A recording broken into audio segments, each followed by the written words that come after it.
Hi, I'm Victor Feliciano. Welcome to my presentation about how technology fights disease. Technology has become the detector and savior of many generations. Ever since the creation of technology for medicine, doctors have been able to detect disease before they have become fatal. Many machines have been created that can scan different parts of the body to detect many different diseases. These scans include MRI, CAT, X-ray, and CT scans. From these scans, doctors are able to study the strands of DNA that are mutated. And here on the right is a picture of an MRI scan that scans a mind that depicts pictures of how your brain is working at the time and what's different, what's not lighting up to show the different strands that are affecting the mind. The outcome of studying these mutations has been significant. Because doctors were able to identify the strands that were mutated, they thoroughly studied them through strong microscopes, another technological instrument for medicine. Because doctors were able to identify these, they have tested many solutions that could help kill or even suppress the disease. This caused survival rates for future generations to exponentially grow. And rates of survival have increased ever since that.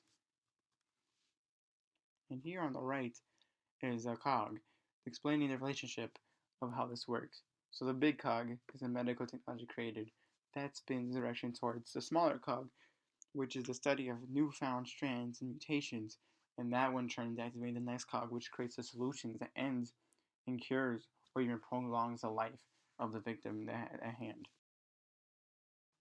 Technology through antibiotics. So, through the creation of microscopes and mixing machines, which they were able to identify certain strands in plants or fungi, bacteria, and so much other things to help create antibiotics. Through these studies of using microscopes, they actually found the bacteria penicillium.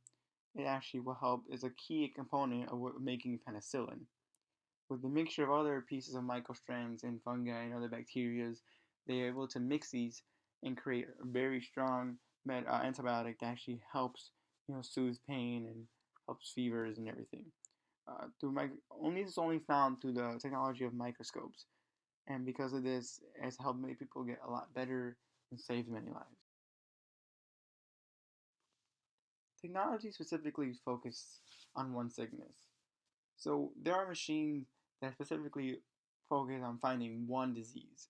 Specifically, in women, they go every year to go get mammograms, which help detect breast cancer. It will show a woman if she has it or if she's showing any symptoms or any other thing related to breast cancer. And from there, they actually go to other machines to help run diagnostic tests to see what will work on their body to help them fight the cancer, or to tell them that they will have to completely actually remove the breast to kill disease before any fatal symptoms are at hand.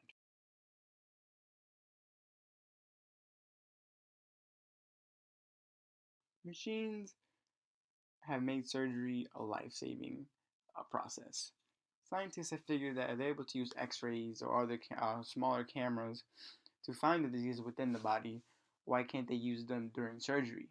So that's what they're doing now. Scientists have developed cameras and other machines that help actually look inside the body and give the doctors a better visual on what's happening within the person who has a disease or sick.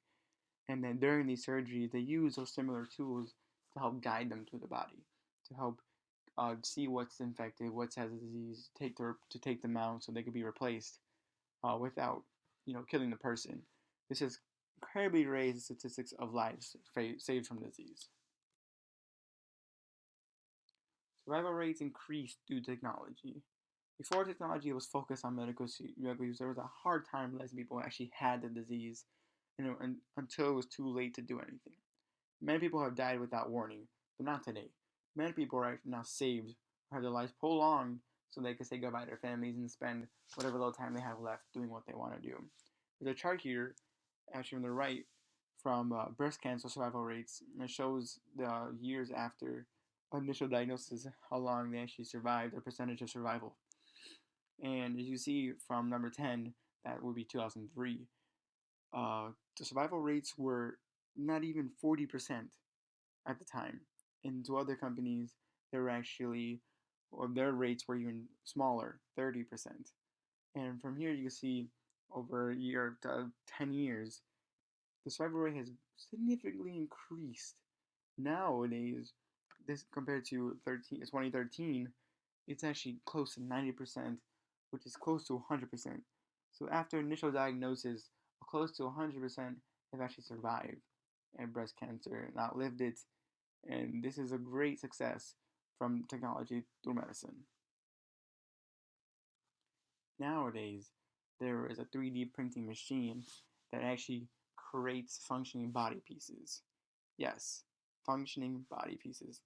Doctors have identified the body parts within the person that have been affected by the disease, and they usually print out other pieces for that person. There is a new type of technology that actually has saved so many lives because this is recent technology. And this actually saved a lot of many people because there's many people who wait on the waiting list for new body parts. And sometimes by the time they get them, person has already passed away from the disease. And this has made a lot of people survive more. And see on the bottom, these are some pieces that they print out are like lungs and kidneys and hearts. Obviously, they can do much more than that, but these are just some examples. Medicine founded through technology. There has been so many medicine and antibiotics that have been found. Before I mentioned penicillin, but here on the list, uh, to your left, right here in the circle, there are actually some called cefalexin, erythromycin, ciprofloxacin, and ofloxacin. These are all great medicines to help function the body and fight other diseases and help keep people alive. These are just small amounts of antibiotics. Here, I've actually left a link to a website that shows how many like medicines actually been created, how many antibiotics, and the process of making them, and how they have helped many people.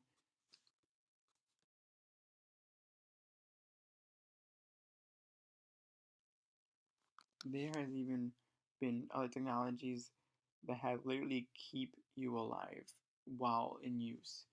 So today they have actually made a thing called the pacemaker, and it's supposed to help regulate the heart rhythm that helps fight heart disease.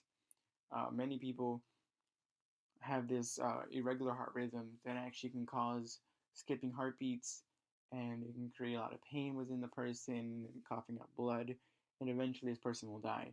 But due to the pacemaker, it sends little electric shocks to your heart that keeps it in rhythm so that you actually have a functioning heart and you're okay and you'll be fine. Another device is called the left ventricular assist device, which helps pump blood from the heart. The left ventricular of the heart actually sends blood out from the heart into the body and accepted through the other ventricular on the right. And that accepts the blood and it pumps back out the other one. This device helps it push out the blood throughout the heart because without this, many people will die. So both of these diseases are help to fight against heart disease. And doctors have identified the problems and have created these machines specifically for this. And there are other machines that keep people alive from other diseases. And here are a list of my sources that I have found everything from. They have been a great use, and I would advise to check them out.